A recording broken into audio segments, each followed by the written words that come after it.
HIIT is one of the fastest growing trends in the fitness industry.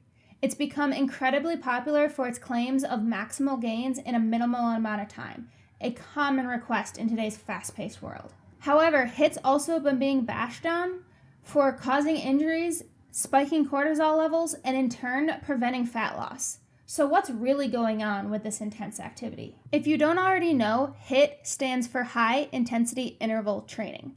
So let's start with what interval training actually is. Interval training is a type of cardiovascular activity, typically focused on the anaerobic side of training. It is comprised of predetermined durations of higher and lower intensity exertions. For those unfamiliar with the lingo, anaerobic just means our body's ability to produce energy without the presence of oxygen.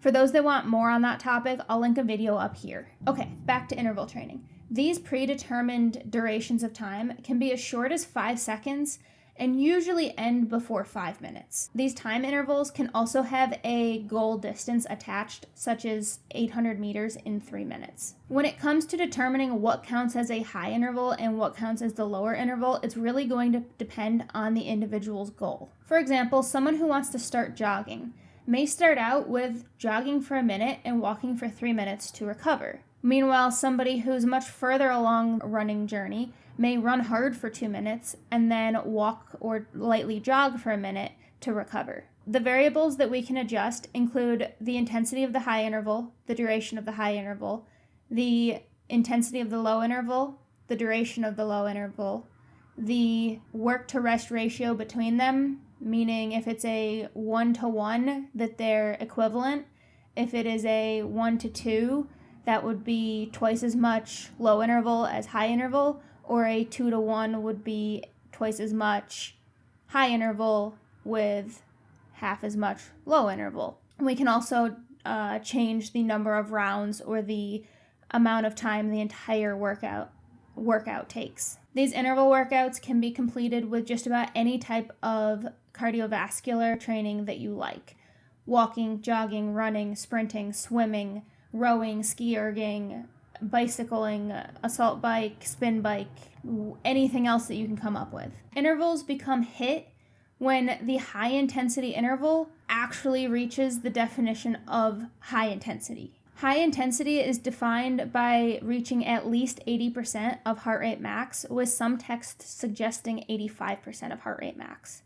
These translate to a heart rate zone of 4 or 5 and an RPE of 8, 9, or 10 on a scale of 10. For most people, this type of intensity is only sustainable for a very short period of time with a very long recovery required. True HIIT is programmed with the high intensity interval lasting from 8 to 15 seconds and the recovery lasting between 30 and 90 seconds. For example, 15 rounds of 10 seconds on and a minute off. The benefits of HIIT training include increasing the efficiency of the ATP-PCR system, training rapid muscle recruitment, and our ability to regulate our cardiopulmonary system. Think about the benefits of sprinting versus the benefits of steady-state cardio. Due to that rapid muscle recruitment, in lesser trained individuals, HIIT does have the potential to stimulate muscle protein synthesis. As a result, there is some potential for an increase in muscle mass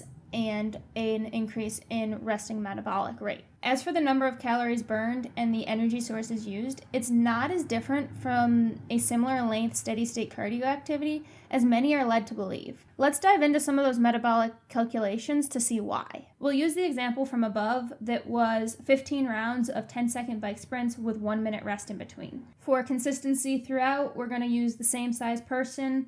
We're going to use 70 kilos, which is about 154 pounds. In this calculation, we're going to use a unit called METs, or metabolic equivalent of task. It's simply a way to compare the intensity of a exercise across different modes of training. These charts are available on NASM, NASM, and ACE websites. For our HIIT training, we have to calculate both the high intensity and the low intensity intervals separately. For our high intensity interval, we're going to use a MET of 16, and for our low intensity, we're going to use an easy bike ride or a 3 mile an hour walk which is 3.3 METs for that recovery interval. When we calculate this just under 18-minute workout, we get a calorie expenditure of 109.6 calories. For that same person to complete a brisk walk at 4 miles per hour or a moderate elliptical ride, the MET is going to be 4.9. This calculates to 108 calories burned in 18 minutes.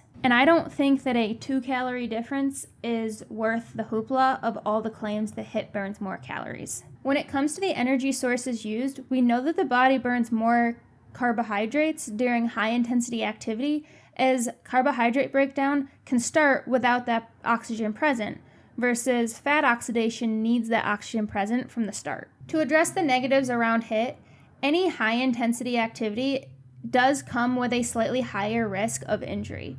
Much of this can be mitigated with proper warm-up and proper progressions. If you don't feel like you can take off on a dead sprint right now, it might be a sign that you're just not quite ready for HIIT yet. It doesn't mean, though, that you can't start with a moderate interval workout. If you are interested in getting into HIIT workouts, a good way to start is with much more moderate intensities for slightly longer duration, and then work your way towards the actual HIIT workouts. Even then, it's still a good idea to make sure that you have some sort of progressive warm-up with some dynamic stretching before hopping into any workout. It's also very important after high-intensity exercises to perform some sort of a cool down, be it a light walk or some gentle stretching. This ensures that your heart rate, blood pressure, and other vitals are back to a somewhat normal state before leaving the gym. And as always, if something doesn't feel right, listen to your body and modify to something more tolerable. As for the rumors of HIIT increasing cortisol levels, all moderate to high intensity exercise is going to, in the short term, increase those cortisol levels. In general, exercise causes stress to the body. The body's natural response to stress is cortisol. This dissipates quickly once the stress is removed and the body adapts to the stress that was placed on it. Then that cycle keeps repeating. In the case of HIIT, with proper nutrition and proper sleep, these adaptations come in the form of an increased storage of creatine, an increase in the neuromuscular pathways, and the start of muscle protein synthesis. Prolonged levels of increases in cortisol associated with HIIT would be a sign of overtraining or improper nutrition, as is the case with any form of exercise. HIIT can be an effective training mode if it aligns with your goals.